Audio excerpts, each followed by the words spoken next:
in a sense, right? Would you say? I believe so. I mean, I believe there's something to be said about the analogy of him, you know, kind of being where he was at, kind of on top for a minute, and then ends up having a major loss. And in his personal life and in his career takes a dive, and that whole thing, like it's I for sure can relate, you know. Is that what attracted you guys to the script initially? What was it? Well, the script was made from an idea. So, you know, we were in contact with some other producers. They had this concept for a left-handed boxer who's a white guy who goes through this struggle, right? We liked the idea and thought it might be a good vehicle for Marshall. So we hired Kurt Sutter, who is one of the creators and writers and actors in Sons of Anarchy. And which is an incredible show. Yeah, which is great. But 5 years ago, it was just starting to really gain momentum, right? It wasn't super popular yet, but it was getting there. We really liked Kurt, took a great meeting with him, and, you know, Kurt's in recovery himself. So he really could sort of relate to the story and loved it, and loved the idea of writing it for Marshall. So initially that's what we did. It was developed for him, and there was definitely parallels, you know, to the character in the movie and Marshall's life. So what made you pull out of doing the lead role? Hey, yo. He had to manage me. He had to manage you. Shit. You know what I'm saying? Somebody horny. This is a different type of interview. All of a sudden, the conversation just turning like you that. on. Damn. Talk about a fucking turn for the worst. Or the better. Whichever. All the better. You know what I'm saying? I didn't mean to cut you off. No. No. Are you sure? You know what I'm saying? Go ahead. What were you gonna say? Why didn't you make the movie, bro? When the script was in development, it was still kind of a possibility, but actually what ended up happening was, and this is what I was just thinking about. When we first started developing the script, I believe that Recovery had just come out, right? 2010, yeah. It was right around there. There was talk of that happening, and I think that I probably just got so busy with music and so focused on it that literally I just was kind of full speed ahead because of that lull. Yeah. That everything had taken for all those years that I wasn't doing shit. I kind of just got fired up again and was like, yo, I just want to rap. Like, I want to, you know, I'm writing again. I'm able to write, you know, and I thought that was never going to come back. So I had ended up getting so focused on that, and the script was still being developed at the time when by the time it had reached its cycle where everybody was like, yo, this shit is crazy. Yeah, it was ready. We're ready to make a movie, and let's bring in Antoine so you can meet with them. And because Antoine was going to direct Marshall too. Oh, okay. At that stage, we had already brought Antoine on board. Antoine Fuqua. Yep. The great Antoine Fuqua. The great Antoine Fuqua. Yep. Training Day. And then I was like 2 songs, I think, away from finishing the Marshall Mathers LP. And I hadn't wrote the songs yet. I still, you know, I had like, everything was, we were approaching deadline. It was just, the timing was just really bad. But I knew at the same time, like, if I can't do this movie, and just being able to make the commitment, I would have had to set everything down for at least probably a year. Just set everything aside. Between training and shooting the movie and all of that, he would have had to shut everything down for a while. Yeah, probably me not finishing the last album. Yeah. So I was like, yo, I don't know how I could how this is physically, humanly possible for me to do. But being that it felt like it wasn't, I still knew, like, we should have something to do with this. Yeah. You know what I'm saying? Like, let's get involved. Paul was like, we should, you know, see if we can get involved with the music side. I was like, yeah, let's do it, man, please, because I always felt like the movie could be something special, you know, and which I believe it is. I really believe it is now. But I always felt it, and I always felt like we wanted something to do with it.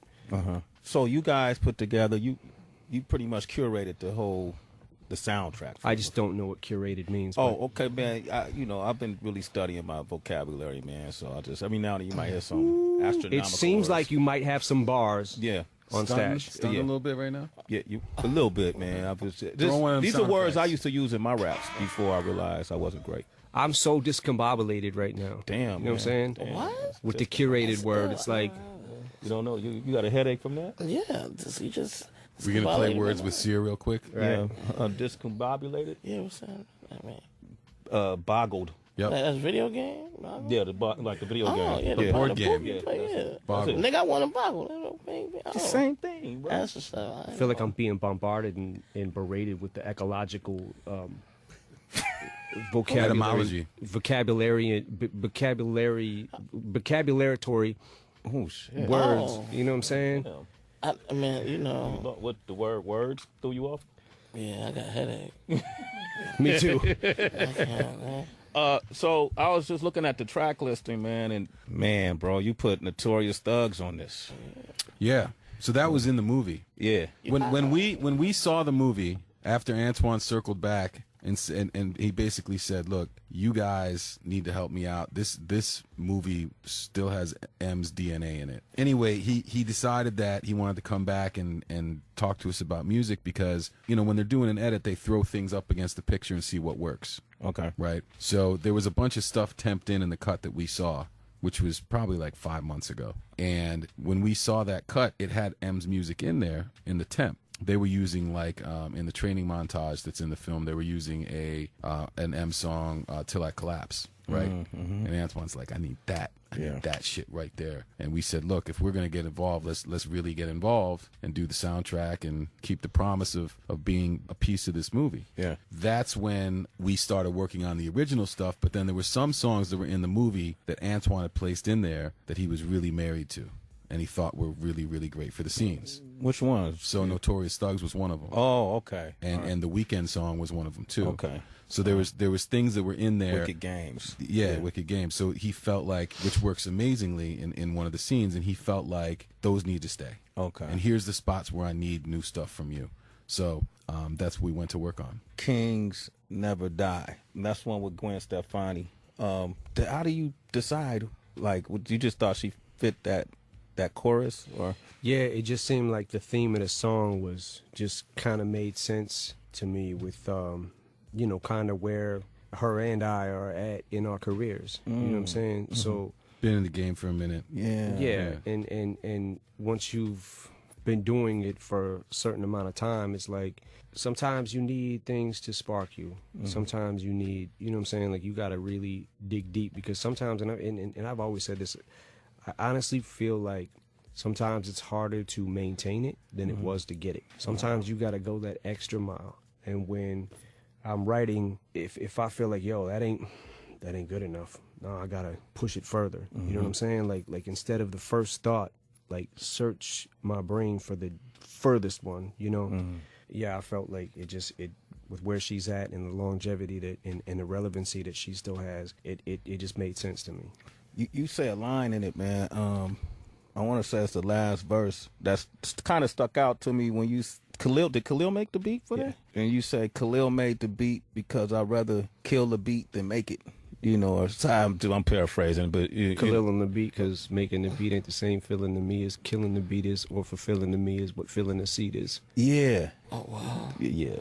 How did you do that? Was I freestyle it. This is what I do, man. I go in the booth and I freestyle shit. It's usually one take. Yeah. Whatever comes out, and that's how I felt, man. And you know what I'm saying? That's what it was. Yeah, I had to get that shit off my chest. And the way the syllables connected and everything was top of the dome. Just like that? Yeah. I hadn't even got out of bed. I recorded the vocals in bed. Right? Paul? Yeah, he did the whole song. He was like, Psh, tell motherfuckers to buy that. Word? That was it. it was a microphone placed and everything. I go to sleep with a microphone, a headset. Oh, okay.